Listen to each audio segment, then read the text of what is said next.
Bismillahirrahmanirrahim. Allahumma salli ala Muhammadin wa ala ali Muhammad. Welcome to the show. My name is Faiq Izhar Hussain Siddiqui. صاحبوں، دو تین اہم خبریں ہیں اور ایک خبر پہ ذرا گہرائی میں اتر کے جائزہ لیں گے، تفصیل سے اس پہ بات کریں گے۔ وہ خبر ہے کہ بھارت پاکستان پہ حملہ آور ہونا چاہتا ہے۔ اچھا، پہلی خبر پہ چلیے۔ اچھی خبر کہاں ملتی ہے کہ جماعت اسلامی کے سینیٹر مشتاق احمد خان صاحب جو ہیں، ان کو اسرائیل کی جیل سے رہائی مل گئی ہے اور وہ اس وقت عمان میں موجود ہیں۔ وہاں سے انہوں نے بتایا کہ ان کے ساتھ جو سلوک کیا گیا ہے، کہ دیکھیے ان کی عمر دیکھیے، ان کو بیماریاں ہیں، وہ دوا لیتے ہیں، وہ مطلب بغیر دواؤں کے تو آدمی بہت ہی اور زیادہ پین میں آ جاتا ہے نا، وہ تو ان سے چھینی گئیں۔ اس کے علاوہ ان کے ہاتھ کمر کے پیچھے لوہے کی ہتکڑی میں باندھے گئے، پورے جسم پہ زنجیریں ڈالی گئیں، بیڑیاں پہنائی گئیں، کتے چھوڑے گئے کہ خوف پھیلاؤ، وہ جا کے ان کی شلوار کو کھینچے۔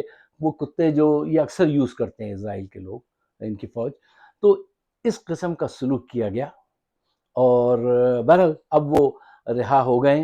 اور جو انہوں نے کہا رہائی کے بعد، اس کی بڑی اہمیت ہے۔ انہوں نے کہا ہم حق اور سچ کے لیے یہ آواز پھر اٹھائیں گے۔ مسلم امہ کو جب نقصان ہوگا، اس پہ کوئی حملہ آور ہوگا، ہم اپنا کردار نبھائیں گے۔ شاباش ہے، سلام ہے ایسے لوگوں کو جو اس درجہ اسٹیٹ فاسٹ ہوں اپنے مقصد سے، جیسے جماعت اسلامی کے سینیٹر مشتاق صاحب ہیں۔ اور انہوں نے اسلام آباد میں بھی کئی دفعہ مظاہرے کیے جماعت اسلامی کے پلیٹ فارم سے، لیکن وہی ہوا کہ رینجرز اور پولیس آئی اور مار مار کے جو ہے ان کو بند کی، اٹھا گئے اور بند کر دیا، اور وہ تحریک جو ہے وہ آگے نہیں بڑھ سکی۔ اور پاکستان کی ساری مذہبی جماعتوں کو جو کردار ادا کرنا چاہیے تھا، کسی نے وہ کردار ادا نہیں کیا۔ اس بات کا بڑا دکھ ہے۔ کیوں؟ ان پہ بڑا مان تھا کہ جب اسلام اور پاکستان پہ بات آئے گی، جس کو یہ کہتے ہیں کہ پاکستان اسلام کا قلعہ ہے، تو یہ سب جماعتیں سامنے آ جائیں گی۔ مسلمانوں پہ اس سے زیادہ برا وقت آیا ہے، اب آئے گا جو غزہ میں ہو رہا ہے، لیکن یہ نہیں اٹھے، یہ نہیں آگے آئے۔ تو مشتاق صاحب کو سلام۔ اچھا، دوسری خبر، اچھی خبر یہ ہے کہ پاکستان اور بنگلہ دیش کے درمیان میں ایک دفاعی معاہدہ جو ہے وہ عنقریب مکمل ہو جائے گا۔ پاکستان کی جو ٹیم بنگلہ دیش سے جو خط پہنچی ہوئی ہے اور جو صورتحال انہوں نے وہاں سے بتائی، وہ بہت اچھی ہے، اور انشاءاللہ تعالی جلدی یہ معاہدہ جو ہے یہ مکمل ہو جائے گا۔ تیسری خبر سنیے۔ دیکھیے، یہ دنیا جو ہے ایک آزمائش گاہ ہے، اس کو ہم بھلا دیتے ہیں۔ انسان کی کوئی حیثیت نہیں ہے، یہ دنیا آپ کو ایسے بھلا دیتی ہے جیسے آپ کا کبھی وجود ہی نہیں تھا۔ نواز شریف صاحب کو ہارٹ اٹیک ہو گیا، وہ ہاسپٹل میں، ان کی سرجری ہوئی ہے، ان کی حالت خراب ہے۔ لوگوں نے یہ خبر پڑھ کر اس پہ بات چیت تکنیکی اس کو آگے بڑھا دیا۔ یہ حیثیت ہے ان کے اربوں روپے کی۔ کہاں ہیں وہ روپے تمہارے؟ تمہاری کوئی عزت نہیں ہے، کیوں؟ تم نے قوم کے لیے کوئی ایسا کام نہیں کیا نا۔ آج ڈاکٹر قدیر خان نے جو کام کیا ہے پاکستان کے لیے، ان کو لوگ یاد رکھیں گے، آپ کو یاد نہیں رکھیں گے۔ عمران خان کہتا ہے نا، دولت اور یہ سب چیزیں بیکار ہیں، انسان کا کردار اور اس کی جد و جہد، اس کی اچیومنٹ انسانوں کے لیے، اس کو یاد کیا جاتا ہے۔ اچھا صاحب، اب آئیے بھارت کی دھمکیوں کی طرف، بھارت کی جنگ کی تیاریوں کی طرف، کہ واقعتاً وہ تیاری کر رہے ہیں جنگ کرنے کی۔ اچھا دیکھیے، یہ بات تو پاکستان بھی جانتا ہے، پوری دنیا جانتی ہے کہ مودی جی شکست کھانے کے بعد ان کا ذائقہ ان کا بہت خراب ہو گیا ہے، اور وہ چاہتے ہیں کسی صورت وہ اپنا اقتدار پورا ہونے سے پہلے ایک دفعہ پاکستان کو جیر کر دیں، مٹی میں ملا دیں۔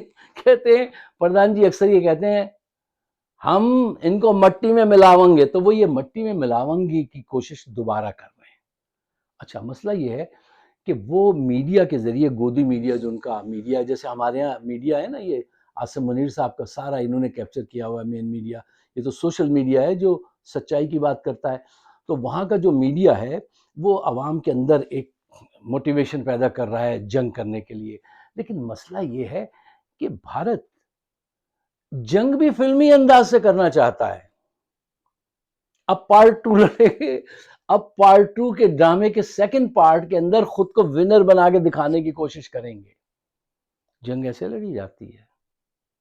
ایک تو فلمیں بنا بنا کے ان کا دماغ خراب ہو گیا. میوزک سنتے سنتے جب میں ان کا کوئی چینل دیکھتا ہوں سوائے گانے کے اور فلم کی کوئی چیز ہی نہیں ہوتی اس چینل پہ.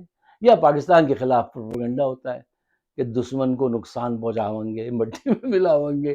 خیر دیکھیے ان کی صورتحال جو صحیح صورتحال ہے وہ یہ ہے کہ ان کو اتنا بڑا دھچکا پہنچا ہے اور پوری دنیا میں, یہ پاکستان کی بات مت سنیے آپ, پوری دنیا کو دیکھیے وہ کیا کہہ رہی ہے کہ پاکستان کو وہ ایئر کنگ ماننے لگے ہیں کہ اگر فضا کا کوئی بادشاہ ہے تو وہ پاکستان ہے. کیوں؟ اس نے رافیل جیسے طیارے ان کے 5-6 مار کے گرا دیے اور یہ اس کا ایک طیارہ نہیں گرا سکے. پھر 2.5 مہینے کے بعد ان کے وہ ایئر فورس کے چیف تھے کون تھے جنہوں نے آگے کہا تھا کہ ہم نے پاکستان کے 7 بے ایمان کیا کہتے ہیں ہندی میں, بے ایمان لوگ ہیں, بے ایمان کیا کہتے ہیں, طیارہ پلین جیٹ جو ہے, ہم نے پاکستان کے 7 جیٹ مار کے گرائے. ارے بھائی اگر گرائے تھے تو 2 دن کے بعد بتا دیتے, 2.5 مہینے کے بعد آپ کو یہ خیال آ رہا ہے. اب یہ دیکھیے کتنی قدرت کر دیتی ہے حالات ایسے کہ دماغ ایسا ہو جاتا ہے کہ انسان اپنی ہلاکت کے حالات خود پیدا کرتا ہے. اچھا صدر ٹرمپ جو ہیں ہمارے, وہ بھی ایک عجیب موڈی آدمی ہیں. اب تک پاکستان نے اتنی مرتبہ یہ بات نہیں دہرائی ہے, لیکن وہ جو ہے وہ 35 مرتبہ اس بات کا ذکر کر چکے ہیں کہ Pakistan was about to kill them. وہ ان کو بہت مارتا, میں نے جنگ رکوا دی اور میں نے جنگ رکوا دی. وہ ایک کریڈٹ لینے کے لیے اپنے آپ کو وہ کرنے کے لیے, نوبل پرائز کے لیے, وہ 35 مرتبہ اس کا ذکر کر چکے ہیں. پاکستان نے گریسفلی اس کا زیادہ کوئی ذکر نہیں کیا. اچھا حقائق کیا ہیں ذرا اس پہ نظر ڈالیے. دیکھیے انہوں نے جب حملہ کیا تو پہلے تو انہوں نے ڈرونز بھیجے تھے, پاکستان خاموشی سے اس کو سہتا رہا, یا پتہ نہیں پاکستان سے کوئی ڈیل تھی ان کے اندر کہ ہم جو آویں گے اور مٹی میں ملاویں گے اور کچھ دہشت گرد ہمیں مطلوب ہے, تم کچھ جواب نہ دینا. مطلب 2 دن تک وہ ڈرون پھینکتا رہا, پاکستان نے کیوں نہیں جواب دیا؟ اس کا مطلب یہ ہے کہ پہلے سے انہوں نے پاکستان سے اجازت لی ہوئی تھی کہ ان علاقوں کو ہم نشانہ بنائیں گے. میں تو یہ سمجھتا ہوں کہ بھائی پاکستان نے کیوں نہیں جواب دیا. تیسرے دن بلکہ چوتھے دن 6 تاریخ تھی غالباً, جب انہوں نے پاکستان کی ایئر بیسس پہ حملہ شروع کر دیا, ان کا ذرا جی گردہ کھل گیا کہ یہ تو کچھ کہہ نہیں رہے, مارے جاؤ. اس وقت ایئر چیف نے آدھی رات 4:30 بجے فجر کے وقت اپنے تمام پائلٹس کو بلایا, ان کے ساتھ نماز ادا کی, اللہ سے دعا کی, اور پھر اللہ اکبر کا نعرہ لگا کر کہا جاؤ شاہین و فضا میں جاؤ اور ہندوستان پہ شعلے برساؤ, جاؤ انصاف قائم کرو, اللہ اکبر. اور پھر تو وہی ہوا کہ ہاتھ پر کیا سجدہ آسماں اٹھا لائے. جہاں مسلمان نے سجدہ کیا, اللہ سے دعا کی اور اس کے حکم کی تعمیل کی, تو پھر بے تیغ بھی لڑتا ہے سپاہی. پھر وہ کیفیت پیدا ہو جاتی ہے جس کو اقبال کہتے تھے, مومن ہے تو بے تیغ بھی لڑتا ہے. 5 گھنٹے میں وہ حالت کر دی تھی کہ پوری دنیا آج تک گواہی دیتی ہے, رہتی دنیا تک گواہی دے گی, یہ چاہے کتنا بھی بڑا میڈیا کتنا بھی بڑا جھوٹ لے آئے. یار یہ اللہ تعالیٰ کا کرم ہے پاکستان کے ساتھ. صورتحال ہی پاکستان کی کچھ ایسی ہے کہ یہ جب اٹھیں گے نہیں, ذرا دیر سے اٹھتے ہیں, لیکن جب اٹھتے ہیں تو پھر کر کے دکھاتے ہیں. اچھا ایک بات, پاکستان ہمیشہ یہ چاہتا ہے کہ ہم انیشیٹ نہ کریں وار. دیکھیے پاکستان کی ہمیشہ سے کوشش ہے کہ we don't want to initiate, لیکن یہ جب کر دیں اور آپ پہ تھوپ دیں تو پھر کیا کریں گے آپ؟ پھر جو ہے پوری طرح سے اس کو لڑنا چاہیے. دیکھیے یہ بات تو آپ ہم سب جانتے ہیں کہ بھارت اپنی شکست کا بدلہ لینا چاہتا ہے، ضرور لے، لیکن پردھان منتری جی کو کہیے کہ یہ تو سوچیں کہ پرنتو کل کے اور آج کے حالات میں کتنا بڑا فرق ہے، یہ تو جاننا چاہیے آپ کو جنگ سے پہلے۔ کیوں؟ کل جب یہ جھڑپ ہوئی تھی تو امریکہ اور سعودیہ دونوں آپ کے ساتھ تھے، آج نہیں۔ صدر ٹرمپ نے شروع میں کہا تھا یہ تو سالوں سے لڑ رہے ہیں، ہم ان کے بیچ میں نہیں بولیں گے، ٹھیک ہے نا، ان کا یہ رویہ تھا کہ انڈیا سے تھا کہ جاؤ مار سکتے تو مارو، گرا دو۔ آج یہ رویہ نہیں ہے، آپ کے حالات، تعلقات اس سے مختلف ہیں۔ سعودیہ کے جو تعلقات تھے وہ آج آپ سے مختلف ہیں۔ میں اس پہ بیس کر کے اپنی بات نہیں رکھنا چاہتا ہوں کہ امریکہ ہمارے ساتھ ہے، سعودیہ ہمارے ساتھ ہے، وہ یہ کر دے گا، نہیں، یہ نہیں، یہ سب کچھ نہیں۔ صرف پاکستان کے اپنے مسلز کیا ہیں اس پہ بات کیجئے، دوسروں کو چھوڑ دیجئے۔ مودی جی کو یہ سوچنا چاہیے کہ مودی جی جنگ نہ ہوئے تو بہتر ہے، ہوئی تو آپ ہار جاویں گے، ہوئی تو آپ ہار جاویں گے جیسے ہم کرکٹ آپ سے ہار جاتے ہیں۔ اب جنگ میں آپ ہم سے ہار جاتے ہیں۔ ہمارے ایک دوست ہیں انور عظیم خان، پاکستان میں کراچی میں بہت بڑے ایڈوکیٹ ہیں، انہوں نے ایک بڑی اچھی پوسٹنگ لگائی تھی انڈیا سے میچ ہارنے کے بعد۔ انہوں نے کہا، لکھا تھا، یار یہ میچ ویچ رہنے دو، ان سے کہو طیارے بھیجیں، ان سے کہو طیارے بھیجیں، کیونکہ طیارے گرانے میں ہم بہت ماہر ہیں۔ دیکھو یہ قدرت کی طرف سے ایک صلاحیت ہے جو خدا نے عطا کی ہے پاکستانی پائلٹس کو۔ یار آپ بتائیے دنیا میں کتنے لوگ ہیں ایم ایم عالم جیسے جو 60 سیکنڈ میں 5 طیارے گرا کے رکھ دے، اور وہ بھی ٹیکنالوجی اس زمانے میں اتنی ایفیشینٹ نہیں تھی۔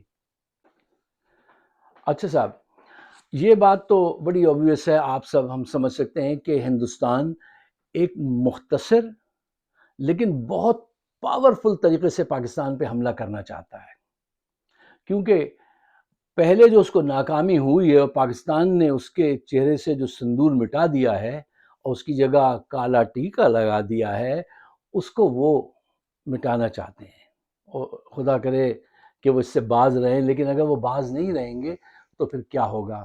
ایک امریکن دانشور تھے، وہ فرما رہے تھے کہ ہمیں پاکستان کے اندر جو عاصم منیر کے خلاف قوتیں ہیں ان کو اندر یہاں سے بیٹھ کے اندر سے ان کو استعمال کرنا چاہیے۔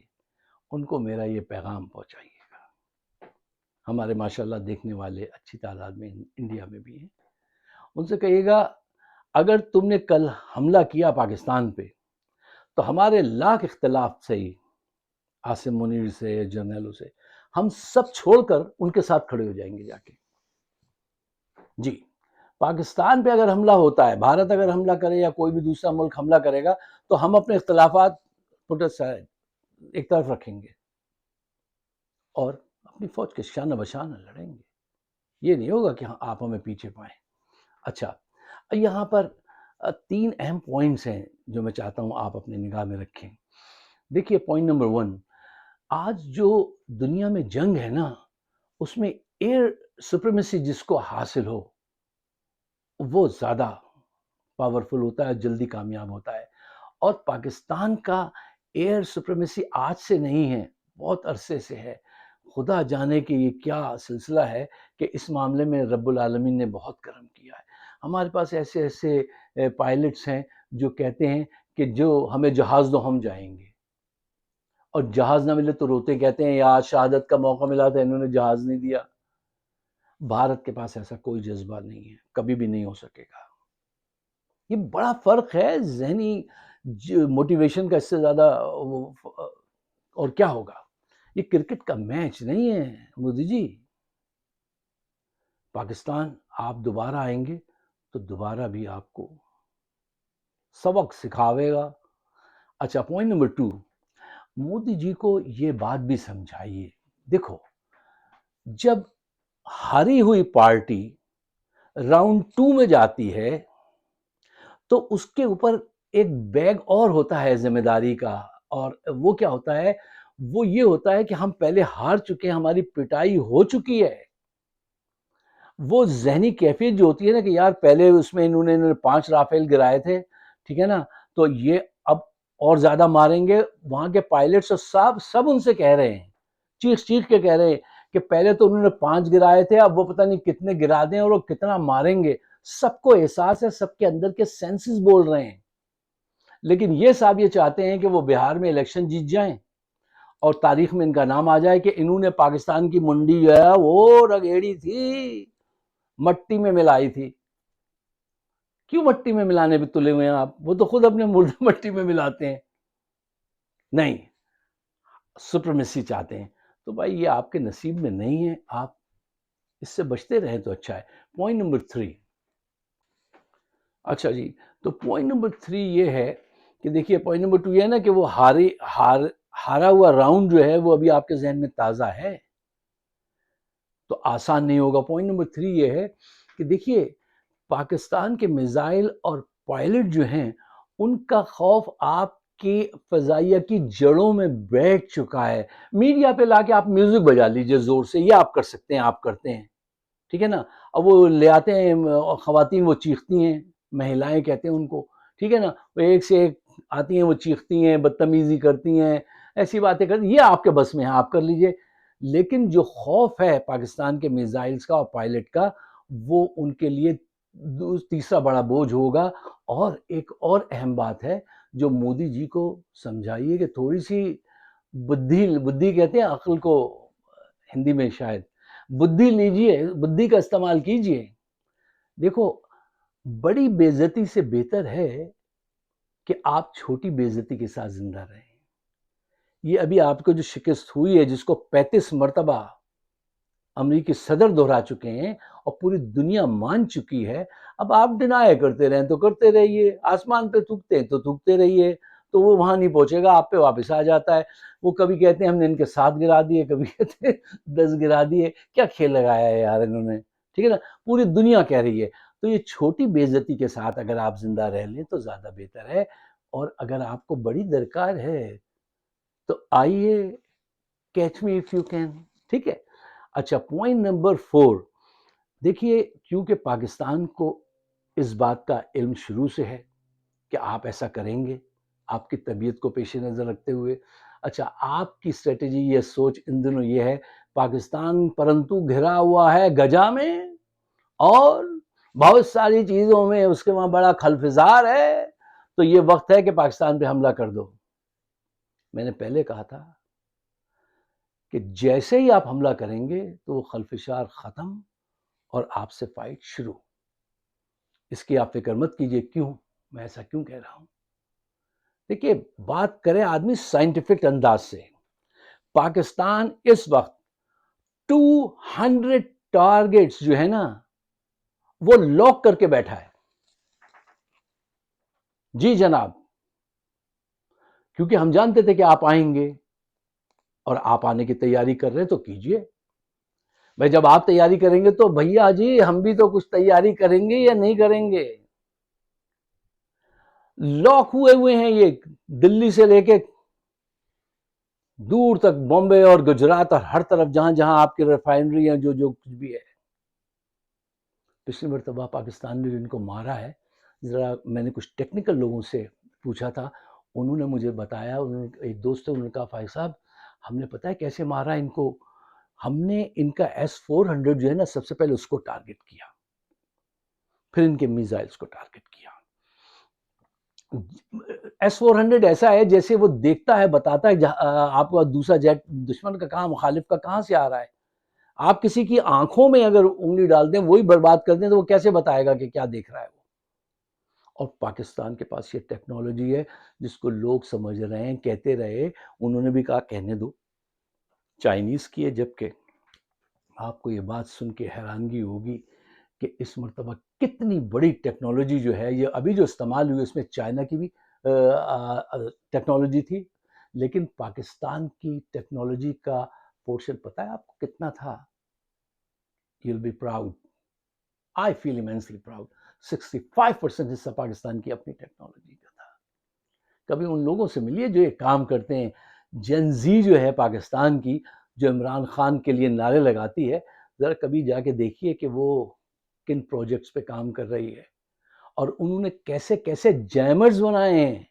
پاکستان نے بڑی ذہانت سے اپنے جو ینگ لوگ ہیں ان کی ذہانت کا استعمال کر لیا ہے۔ میں نے ایک دفعہ قدیر خان صاحب سے پوچھا تھا کہ یہ بتائیے جب آپ نہیں ہوں گے تو پاکستان کا کیا ہوگا؟